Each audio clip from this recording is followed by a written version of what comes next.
So if you recall, in the beginning of this episode, I said we were going to stretch you here. We're going to grow your business IQ levels here. And that's what we're doing. We're really trying to get you to understand that as a recruiter, your level of responsibility and the types of roles that you have is essentially that of a CEO, because you are essentially running a business. Whether that scale is large or small, it doesn't really matter. And so as we continue diving into these functional parts of any business, we get into the management and operations of a business. And so when we're thinking about management and operations, we're talking about daily operations to kind of start off with. This is really customer success. It's kind of building off of, once the sale comes through, how do you build that long-term customer base? Because the more long-term customer that you have, then the more repeat business and the more residuals that you have as far as revenue coming back to us. Now, for recruiting, it's the same thing. When we make a hire and we hire somebody, they become an employee. And when they become an employee, the more that they stay with the company, the more billable that you get for revenues. And so if you have an employee that's working for your company for 1 year, 2 years, 3 years, and they start to establish some tenure, you're getting scalable and repeatable business revenue coming in. And that's something that you're responsible. And that's why it's so important to make a good hire right off the bat, because it translates, it's rewarding on that basis. If you make a hire as a recruiter and you fill a job and 30 days later or 3 months later, you got to backfill that opportunity, that's really going to be counterproductive. And so that's why making really good hires becomes critical for any organization, and even having clients. There's a lot of businesses that turn away certain clients because it's just not worth it. And us as recruiters, we may turn away candidates because we know they're not good for us, or a lot of times we actually might squeeze them in and make it happen because we're trying to get fills. It really depends on your situation in the company that you work for. But within the daily operations function of a management structure, you also want to look at the program development. So you want to develop certain programs within an organization. Again, it could be employee referral programs. It can be anything as far as the benefits program. It can be an incentive bonus program that you have on the sales operation side. So there's different types of programs within any organization that's launched. And usually within recruiting, you usually have a hand in some capacity or some input in those areas. But ultimately, as recruiters, we really get involved in the project management aspect of it. And there's a lot of times that we are essentially project managers, because we may have a position or multiple positions that we have to fill for a specific program or a specific service team or a specific mission or a season, those types of things. And that's really going to be important in understanding, how do you project plan? How do you hit certain milestones? If you have 30, 60 days until kickoff, until you have to find these people, what is that plan to kind of put it in place? What's the plan look like when you onboard them? And so project management becomes an important piece to your arsenal as a recruiter. So let's keep things moving along. Within this management and operations function of a business, there's going to be contracts. You're going to be exposed to contracts and administration when it comes to being a recruiter. So that means looking at agreements. A lot of times if you're working with third-party vendors or you're working with tools that you're trying to adopt, you're going to have to look at service agreements. You're going to have to negotiate these service agreements, maybe pre-negotiate, set expectations before you pass them along over to the contracts team.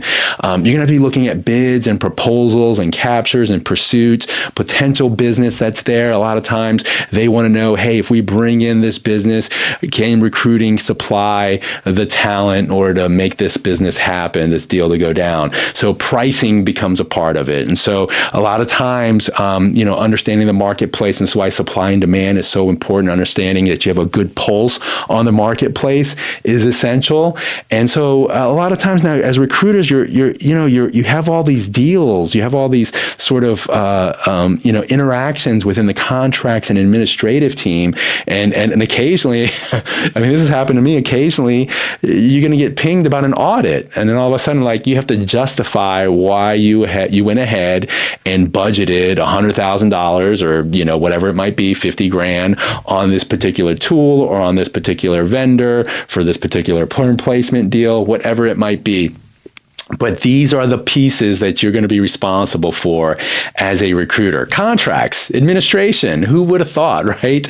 And so then we kind of look at the technology, because the technology is a major infrastructure piece within any kind of management organization. And so when you're thinking about technology, within talent acquisition, we are responsible for the integration, right? The adoption and the training and development that's going to be necessary for this technology to work out. Because a lot of times what happens in many companies is they invest dollars into buying these tools, these cool gadgets, the bells and whistles, and then they finally onboards, they come in, they get the training, and what happens? Adoption just goes down the tubes. It just doesn't work out. And it doesn't work out because there's not the right type of partnership, mentoring, and training with the vendor. There's nobody facilitating really the most powerful top 1% experience that you can have when it comes to introducing a new tool and talking about change management. You're talking about, if it's just a small team of 2 or 3 recruiters and you all are adapting a new tool, that's pretty easy. You should be able to get on board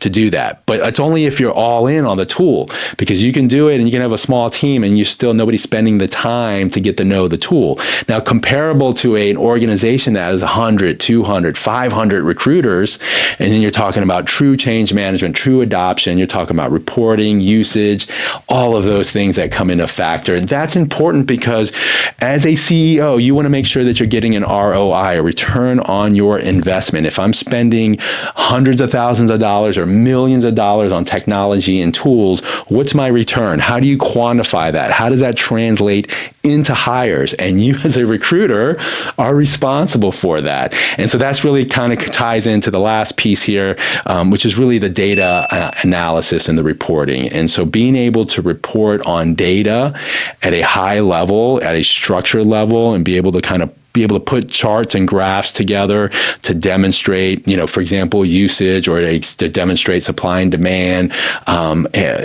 surveys on your customers and what they're looking for. All of these things are important.